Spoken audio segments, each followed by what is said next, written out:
Bonjour à tous et bienvenue dans 360 secondes, l'émission du MEDEF qui vous emmène à la rencontre d'entrepreneurs audacieux aux quatre coins de la France. Vous allez le voir, l'entreprise qui nous ouvre ses portes aujourd'hui a fait un pari, celui de l'innovation. CWD Cellier, basé à Nontron, ici en Dordogne, fabrique des selles d'équitation premium. Surprenant, je vous l'accorde. Venez, on la découvre ensemble.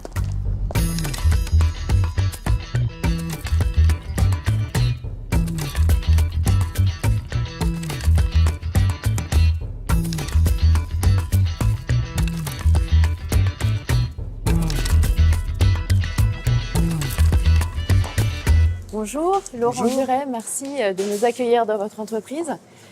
Donc vous êtes à la tête de CWD Cellier depuis 1999. Racontez-nous un petit peu votre histoire et puis celle de votre entreprise. Alors effectivement, c'était une histoire de passion. C'est-à-dire que ça se sent d'ailleurs. J'étais d'abord passionné de cheval. Très rapidement, je me suis mis à travailler le cuir, apprendre le métier du cuir. Et donc une passion complètement dingue pour ces matériaux qui sont absolument sublimes, avec lesquels on peut faire des choses incroyables. Et finalement, j'ai enchaîné trois passions, le cheval, le cuir et aujourd'hui l'entrepreneuriat. CWD Cellier, c'est un mini conte de fées, une vingtaine d'employés au départ et puis aujourd'hui 500 collaborateurs répartis sur 4 continents. Comment est-ce que vous avez réussi à internationaliser aussi rapidement votre entreprise ? Au même titre que l'innovation fait partie de nos valeurs fortes, l'international également. Et on a décidé depuis le premier jour de vivre la mondialisation comme une véritable opportunité. Et en même temps, on a une chance complètement incroyable dans notre métier, c'est qu'on a scellé rapidement de très grands cavaliers internationaux qui nous ont ouvert les portes de plein de marchés, qui font qu'aujourd'hui, par exemple, 40% de notre chiffre d'affaires se réalise aux États-Unis. Alors Laurent, il y a un produit qui m'a interpellé tout à l'heure en visitant l'atelier. Est-ce que je peux vous le montrer ? Plaisir. Allez, on y va. Le voilà, ce produit étonnant. Alors, au moment où nous basculons dans un nouveau monde, celui du digital, vous avez fait le pari du futur avec cet objet qui est donc une selle connectée. Exactement. C'est bien ça.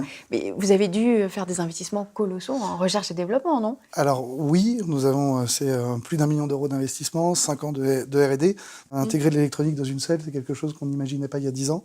C'est des compétences complètement nouvelles, ingénieur en biomécanique, ingénieur en traitement du signal. C'est plus difficile en revanche pour nous de trouver des selliers artisans. Et du coup, on a pris le parti de créer une école de formation en interne, l'IM Institute, pour former ces artisans au métier de la sellerie.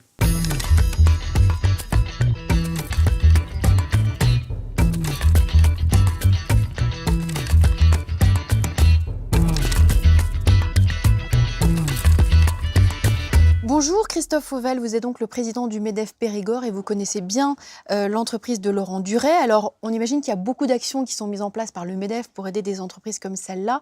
Qu'est-ce qui a été différenciant ? Comment l'avez-vous aidé Laurent justement ? Alors Laurent, il n'a pas besoin d'être beaucoup aidé. Il a déjà une forte autonomie dans son action. Cependant, le MEDEF, c'est quand même un réseau d'entrepreneurs. Donc ce réseau, on essaie de le mettre au service de nos adhérents, d'un point de vue général ou d'un point de vue spécifique, lorsqu'il y a des problématiques bien particulières sur l'international, sur le digital, sur la recherche de financement.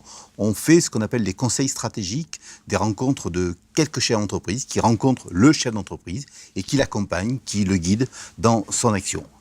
Alors c'est intéressant parce que justement Laurent, je crois savoir que vous êtes allé au CES de Las Vegas très récemment et vous avez également fait partie d'une délégation d'entrepreneurs qui s'est rendue à Dublin. Comment est-ce que ça s'est passé ? Alors oui, effectivement, on allait en juillet à Dublin avec l'équipe du MEDEF Périgord, avec un objectif clair pour nous, c'était de mieux comprendre le monde de la digitalisation. On a eu la chance d'aller chez Google, Facebook, Microsoft également. Alors c'est un voyage extrêmement inspirant. Moi, je suis sorti de là avec beaucoup d'envie et fort de plein d'échanges avec tous les chefs d'entreprise présents qui ont permis de mieux comprendre et de partager des problématiques que nous avions en commun. Alors, Laurent nous parle d'international, c'est souvent une peur, une angoisse pour un chef d'entreprise de se lancer à l'étranger. Comment est-ce que vous les aidez ? Le passage à l'international, c'est toujours un cap important. Donc le réseau dont je parlais tout à l'heure, il est sollicité pour les chefs d'entreprise, pour qu'ils partagent leur expérience, quelquefois les échecs qu'ils ont rencontrés à l'international, de manière à les éviter une nouvelle fois. Et puis après, nous avons des moyens, des commissions plus spécialisées pour les accompagner, comme disait Laurent, sur le digital, et puis également sur des recherches de financement. Sur les 4 dernières années, je vais vous citer juste un chiffre, 60 millions d'euros ont été levés pour le compte des entreprises, pour aller chercher des moyens pour s'internationaliser. C'est le rôle du MEDEF d'encadrer ceux qui ont cette volonté-là. Laurent, dernière question, une question un peu plus ouverte. Votre entreprise connaît aujourd'hui une croissance à 2 chiffres. Après la selle connectée, quels sont vos prochains projets, vos axes de développement ? Alors d'abord, on va essayer d'imposer cette selle connectée sur le marché, puisque c'est un challenge important. Et on vient de faire une croissance externe il y a quelques mois, puisqu'on a acheté une ganterie à Saint-Junien. Alors un savoir-faire d'excellence de nouveau dans la coupe et la fabrication de gants, puisqu'on monte été comme hiver avec des gants quand on monte à cheval. Merci à tous les deux. Merci à vous. 360 secondes en Dordogne, c'est terminé. Merci à vous de nous avoir suivis. Je vous donne rendez-vous le mois prochain pour une nouvelle émission à un autre coin de l'Hexagone.